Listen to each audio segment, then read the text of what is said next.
Probably my favorite story about Abu Bakr is this one. In all of the stories about him that sort of showed that loyalty of the Prophet ﷺ to those that supported him very early on. And there's an important lesson to take from this, that, you know, there's a recurring theme here with the Prophet ﷺ and how he honored those firsts, right? And a lot of times, once the hard work is done, other people are put forth, and we fail to honor and respect the people that put in the struggle and the people that put in the hard work. And this was something that the Prophet ﷺ was very good about, right? The veterans of Badr had their place. You know, the early muhajirun, the early people of Mecca that suffered, the Bilals of the world, those people that almost died in bondage and slavery, supporting the Prophet ﷺ, believed in him with everything. The Prophet ﷺ put them on a pedestal. He honored those early givers. So what kind of honor do you think Abu Bakr radiallahu anhu has? And Abu Bakr's honor surpasses every single other person amongst the companions, including Umar. The Prophet ﷺ was sitting in the masjid, so put yourself in the masjid of the Prophet ﷺ, sitting there in Medina. And Abu Bakr radiallahu anhu walked in, and he was holding his garments, so he was holding his lower cloth, and you could see his legs, and he looked visibly upset. He looked like he was nervous, he looked like he was hurt, he looked like he was upset. The Prophet ﷺ looked at him and he said to the companions around him, it looks like Abu Bakr got into an argument.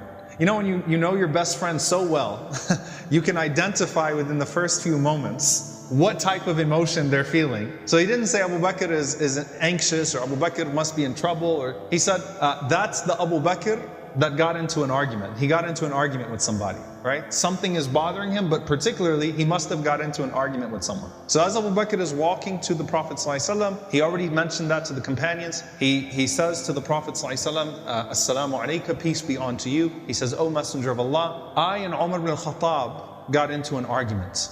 And in the midst of that argument, see, even the two best people, the shaykhan, the two sheikhs around the Prophet ﷺ could have an argument, right? They're human beings, they love each other, but they got into an argument. And Abu Bakr radiallahu anhu, he doesn't throw Umar under the bus. He says that I said some things I shouldn't have said in the midst of that argument. I was wrong. He's making it very clear. He doesn't say, you know how hot-headed Umar is. He doesn't take a shot at Umar. He says, I said some things that I should not have said, and I regretted it, and I apologized to Umar. So I asked Umar to forgive me, and he refused. So I'm coming to you to help me get his forgiveness. You see what's happening here? So I was wrong, Umar was right, but when I apologized, he was so upset that he didn't accept my apology. So I'm asking you, Ya Rasulullah, to help me seek that forgiveness. So the Prophet ﷺ put his hand on Abu Bakr's shoulder and he said, غَفَرَ اللَّهُ لَكَ يَا أَبَا بَكْرٍ, Allah will forgive you, O Abu Bakr. And he said it to him 3 times, calming him down, don't worry about it, Allah forgives you, right? So that's the first thing. And as he's saying that, Umar radiallahu anhu, right after he had the argument with Abu Bakr, he felt bad about it, that he didn't accept his apology. So he went to Abu Bakr's house to find him, to tell him I forgive you, and he didn't find him there, so he went to the masjid. Umar radiallahu anhu walks to the masjid, and as he walks into the masjid, the Prophet ﷺ locks eyes with him, and the Prophet ﷺ looks extremely upset. Abu Bakr looks at the Prophet ﷺ locking eyes with Umar radiallahu anhu, and he says, Ya Rasulullah, I was wrong. It was me, it wasn't him. He didn't do anything wrong. I was the one that messed up. Ya Rasulullah, it's okay. Just that connection, you know, you could see that the Prophet ﷺ was visibly upset with Umar radiallahu anhu. So Abu Bakr radiallahu anhu was saying, I was the one who wronged him. And as Umar radiallahu anhu walks up, listen to what the Prophet ﷺ says to Umar ibn Khattab radiallahu anhu. And there are very few times you're going to see the Prophet alayhi salatu wasalam admonish a man like Umar, who he loves and honors to that level, to that extent. He says to him, listen, إِنَّ اللَّهَ بَعَثَنِي إِلَيْكُمْ فَقُلْتُمْ كَذَبْتَ. Allah sent me to all of you, and you people said, you lie. He lies. You denied me. وَقَالَ أَبُو بَكْرٍ صَدَقَ.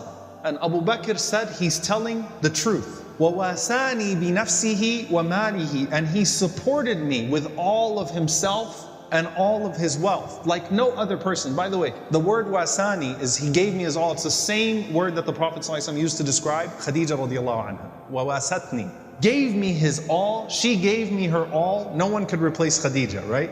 The time the Prophet admonishes Aisha is when she insults Khadija. Now it's Umar. No one can replace Khadija. No one replaces Abu Bakr, right? He gave me his all in the very beginning, his self, his wealth, everything. And the Prophet ﷺ puts his hand on Abu Bakr radiallahu anhu and he says, فَهَلْ أَنْتُمْ تَارِكُوا لِي صَاحِبِي? Are you people going to leave my companion alone? Can you imagine he's saying that to Umar radiallahu anhu? Will you people leave this man, this friend of mine, alone? And he said it 2 times, sallallahu alaihi wasallam. And Abu Darda radiallahu anhu was sitting in the gathering who narrated it. He said, فَمَا أُوذِيَ بَعْدَهَا. He said, no one dared mess with Abu Bakr after that moment. Like the point was driven to everybody that this was the Prophet ﷺ's best friend, this was his companion. And the Prophet had a special place for him that no one messed with him. Now realize the Prophet ﷺ was not speaking to the substance of the argument that transpired in the first place. He was speaking to Umar radiallahu anhu's reluctance to forgive him and saying that this man had no reluctance in believing in me. And so you should have no reluctance in forgiving him just because of his status with me, radiallahu ta'ala anhu. And again, that same word of wasani, that he supported me, he gave me his all when no one else would give me anything, was very special.